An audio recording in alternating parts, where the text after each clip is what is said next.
Hey there, and welcome to the Tea Weasel, where I pair teas with movies.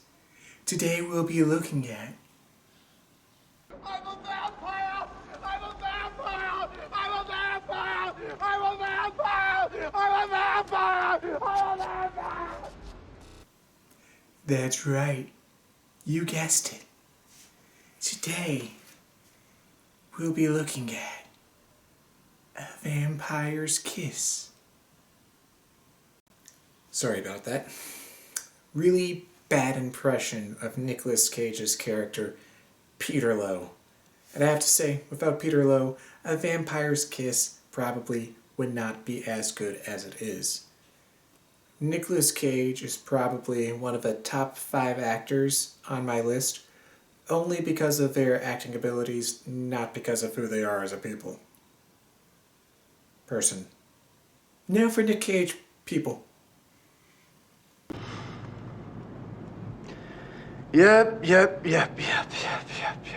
Sorry, this isn't the Nicolas Cage fan page. So I'll continue on with the video. For this video, I created what I'm calling a BOT, a blood orange tea. Why? For reasons I'll go into here in a moment.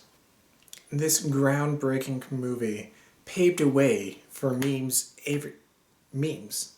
Charles, that can't be right, can it?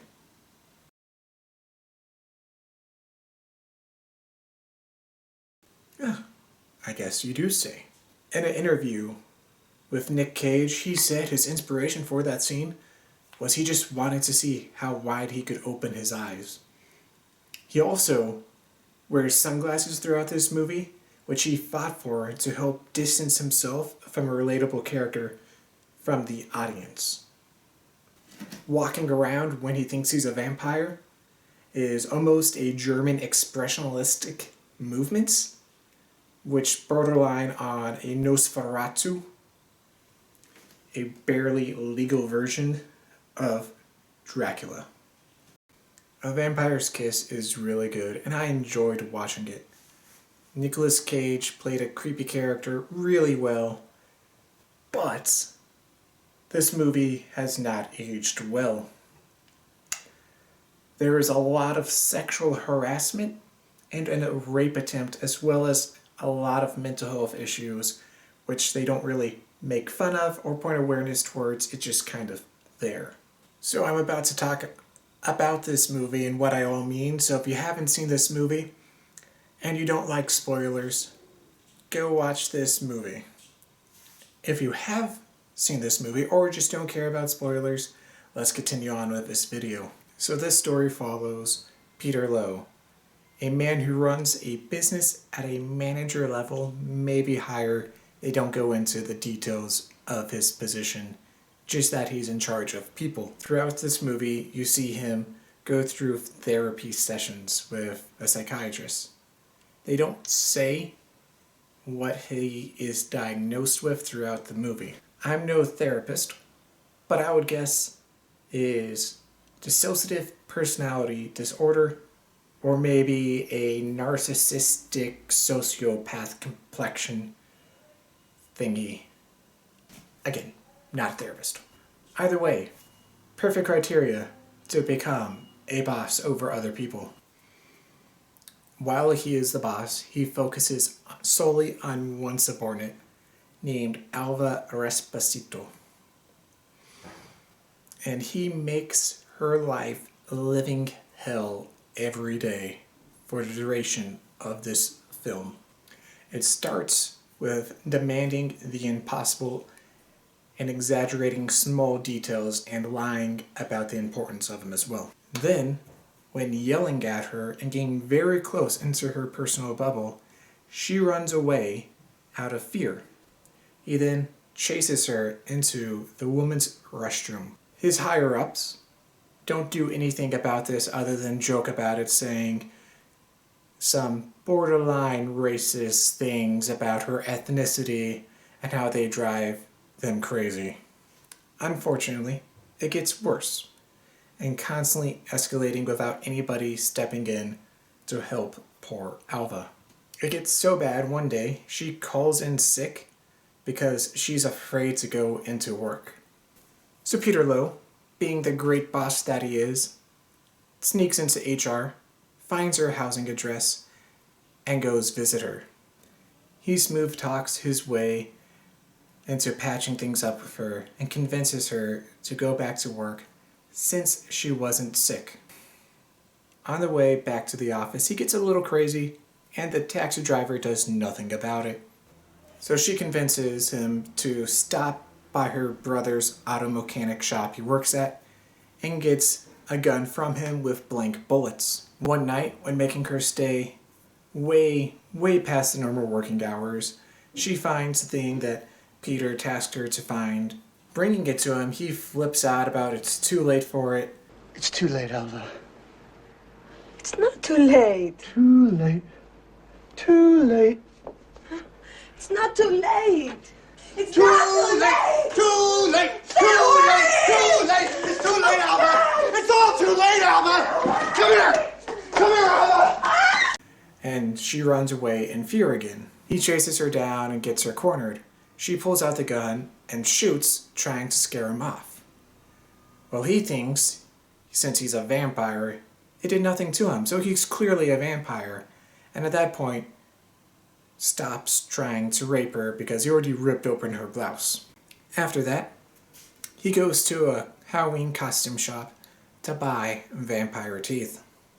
Not having enough money to buy the really nice one, he goes with those super cheap plastic vampire teeth. And then he goes clubbing with the really ugly vampire teeth in. It's there he meets a random female, talks to her a bit, and then bites into her neck trying to drink her blood like a vampire. I know, typically a third or fourth date kind of thing. A human can bleed out in roughly 2 minutes from the carotid artery. So that superficial bite wound he gave her, yes, it will bleed, but she probably didn't die from it. Unless nobody found her in a very crowded and busy club for a while.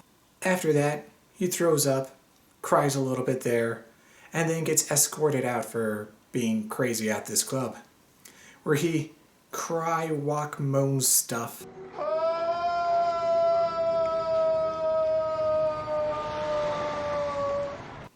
All the way home carrying a wooden stake so he can be staked through the heart. Huh. Wooden stake to the heart? Yeah, well, who wouldn't that kill?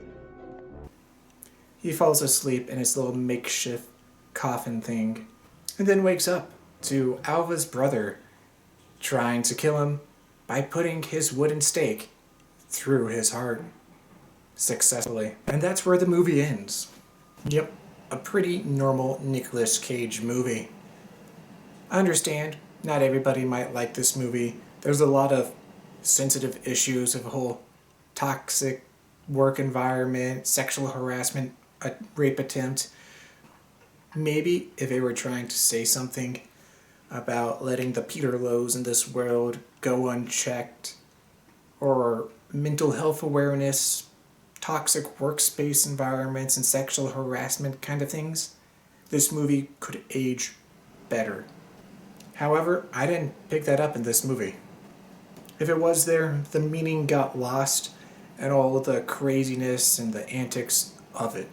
I like this movie. I thought it was entertaining, but I understand it's not everybody's cup of segue. Speaking of teas, let's seemingly list tea into the next segue. Wait. No.